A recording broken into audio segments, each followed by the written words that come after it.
Hey guys, D.Bowie here, and this is how Jerax plays Rubick.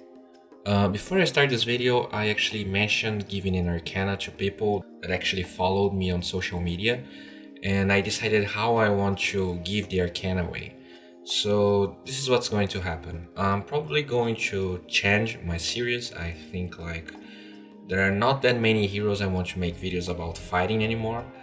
So what I want you guys to do is tweet to me a new idea for a new series. And I'm going to give the arcana to the most interesting or more creative idea, and that at the same time I feel like I can actually execute. I'm going to give you guys 7 days to actually think about it, and we can send as many ideas as you want.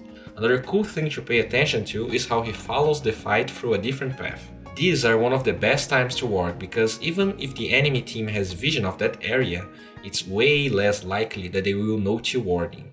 And at the same time, you secure advantage over fighting in that area. They isolate Undyne and OD. While OD runs away, check out that ward gave them a huge advantage on the next engagement. Actually, he plants another ward just to be sure. And this is actually a pretty interesting approach. Usually when a fight like that happens and the enemy team is fighting very aggressively in a very close to your base part of the map, you will usually suspect that there's a ward there. So if they plant 2 observe wards in pretty close areas, if you just find one of them, you will usually get satisfied and think, okay, I de-warded. But if you have 2 wards in that area, it's way less likely that you will actually spend another sentry looking for more wards. So it's a cool thing he's doing here. The fight keeps happening. He Astros OD, and check how he approaches the rest of the fight. When Magnus drags OD back, Shadow Demon disrupts him, and since he has lift ready, but heroes like Nyx already respawned, check how he walks back. He still has range to cast lift, but now if Nyx really wants to kill him, he will be isolated from the fight, and Nyx won't be able to land a clutch stun, for instance. And indeed, his instincts were right. In the end, Nyx only hits Jakiro with stun and his team disengages. This is an amazing showing of Jerax's decision making. They are just chilling close to their tower, and thanks to that observer ward they are comfortable fighting. He right clicks Sand King without ever letting himself take any damage. Pretty good, and he plays this the best he can, just attack moving. ST is able to disrupt Sand King eventually, and check Jerax's decision making. He doesn't need to lift Sand King, he's dead and the level of Burrow Strike doesn't allow him to disengage properly. He lifts Omni, but places him in a very unfavorable position. What is this? I don't care to be tested.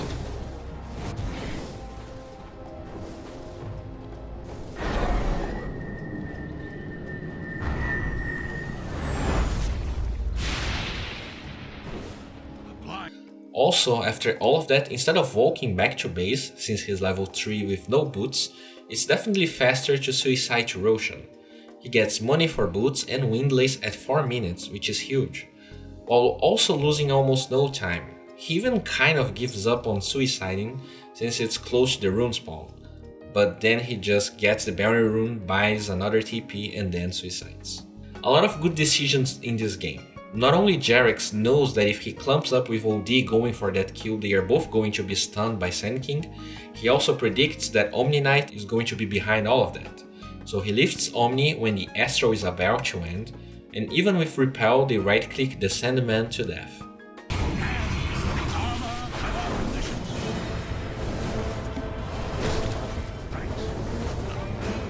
This is one hell of a crazy fight. Since Dire had vision of Beastmaster and Rubick top, they commit super hard on Invoker. The first good decision from Jerax happens right away. He doesn't have a lot of allies there, so he doesn't TP right in front of the mess. He lands a good Fade Bolt and also a good Burrow Strike to lure everyone towards his tower. Note that he doesn't commit lift right away. If Dire gives up, he has the range to use it, and as long as they chase him, the better. When they give up, he can grab a good target and his team will follow up. He probably didn't want to repel, but now Sand King has to give up. OD Astros him, and of course, he doesn't line up in front of the Astro only to take damage from Purification later. He goes after Omni, and by lifting him as soon as Astro is about to end, they secure the kill on Sand King and almost kill Omni. Check how this lift completely puts him in a bad spot. Unfortunately though, Omni plays his hand pretty well and survives with close to no HP. Just a quick pick off. I would have liked to see him using Repel before going in, but as you can see he barely had the range to lift Sand King, so he was probably afraid of losing time. Subside. This is a reasonably long fight. He TPs in to help Beastmaster, and the first thing to note is how he makes sure to not stack stuns. He waits the duration of Roar to cast Burrow Strike. Then he lifts, he also steals another stun, but only after casting the skill he had before, and when Sand King shows up they get Cold Feet. But since his team shows up they get 2 kills.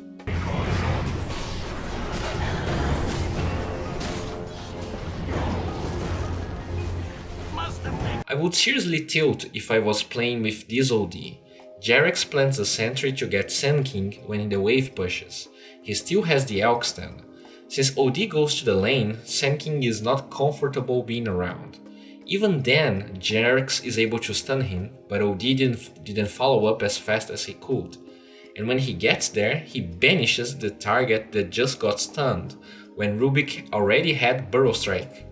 Then he retreats, even though Jerax still has Burrow Strike.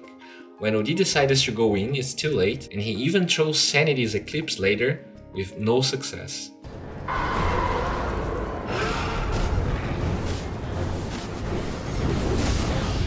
Not a few seconds later, he goes in mid, and check how he uses the trees to only get noticed by the enemy team when he's pretty close to the fight. They get a kill because he makes sure to steal Purification. See how much time he waited?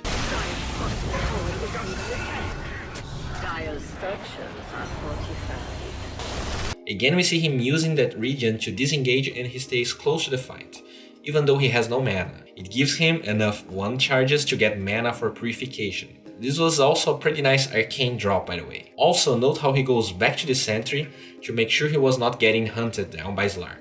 Also, since Dire loses an Observer Ward in that place, when he goes in again, Slark doesn't expect to die to Purification before Omni was able to help him.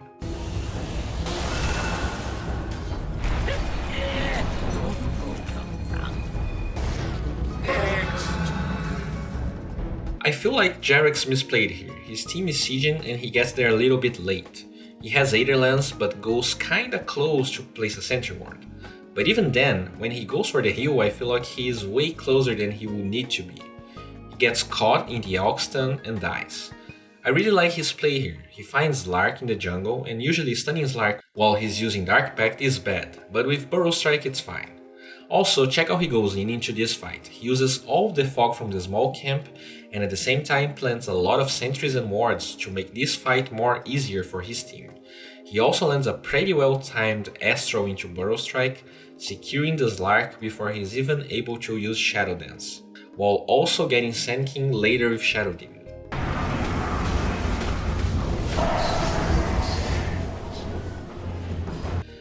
So Jerax was just chilling in the safe lane when Nyx and Undying just explode Morphling.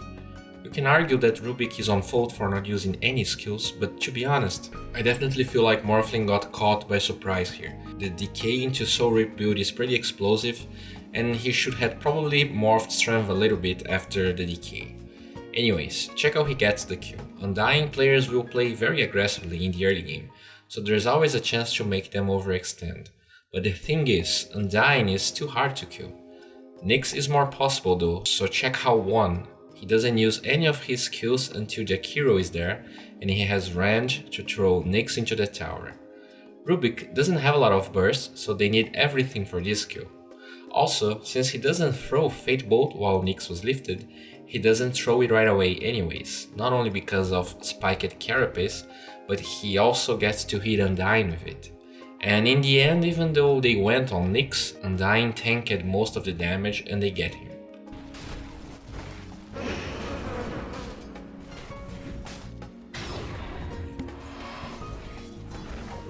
Undying is indeed a hard hero to go in fights.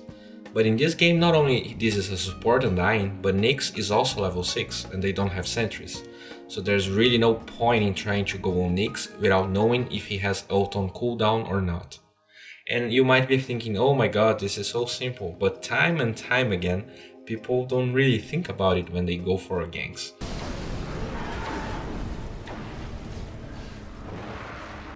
A good part of playing Rubick is stealing spells. As he approaches that fight, Undyne shows up, and I really feel like stealing his ult is better than Tomb.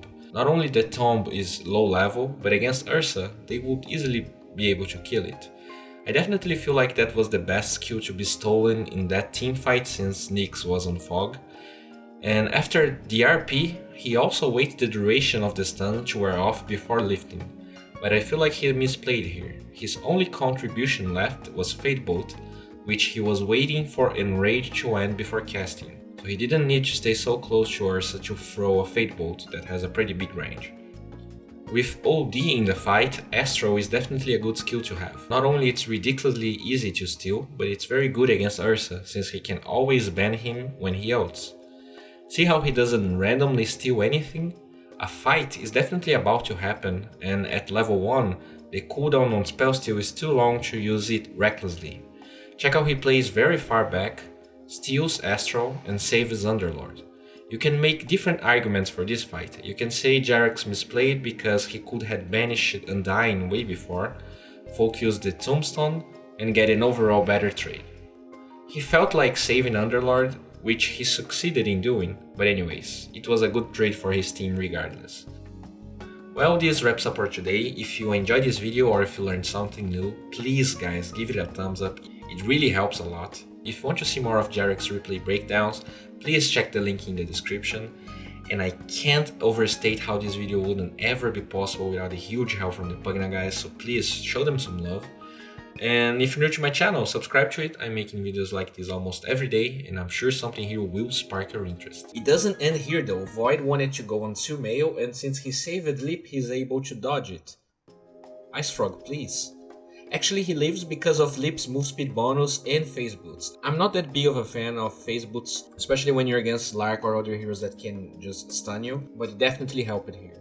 Also, since you usually want to go travels later, I feel like actually having naked boots and going travel after blink is better. But anyways, it's Sumail, I'm not going to question him. An interesting change of Sumail's build is putting